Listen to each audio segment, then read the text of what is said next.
Honorons Dieu, oh oui, honorons Dieu, oh oui, honorons Dieu dans notre cœur, honorons Dieu avec notre vie, notre manière de vivre doit symboliser que nous sommes une race nouvelle, une race en esprit, la nouvelle création. Ah oui, ah oui, ah oui. Être chrétien, c'est à Antioche qu'ils ont dit que nous sommes chrétiens. Jésus n'a jamais parlé des chrétiens. Il a parlé des fils de Dieu.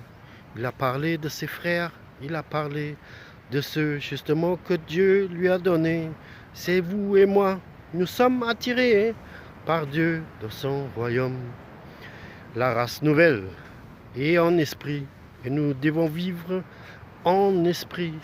Toujours en étant être dans un corps.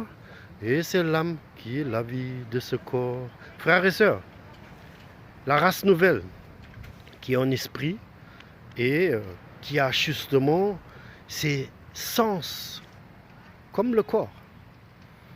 C'est quelque chose que nous devrons comprendre. Si nous vivons dans le corps, nous avons les 5 sens dans le corps.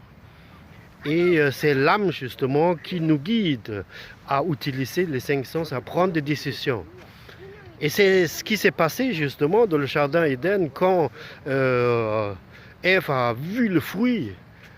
C'est par ces 5 sens, elle était justement trempée, manipulée.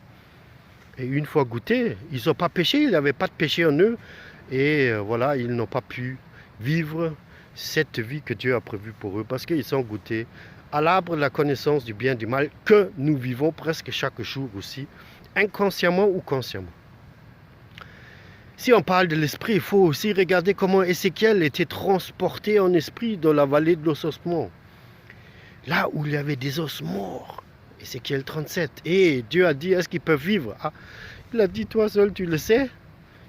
Eh bien, parle, prophétise.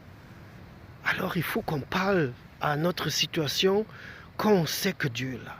Même si on ne le sent pas.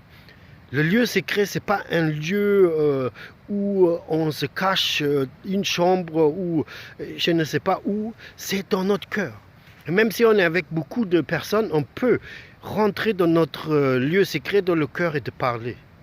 Si Dieu nous le met à cœur, si l'Esprit nous s'impose presque de parler, parce qu'on ne sait pas qu'est-ce qui se passe.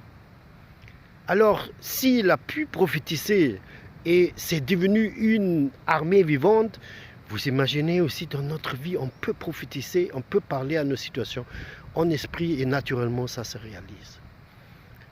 Jésus a parlé au figuier, le figuier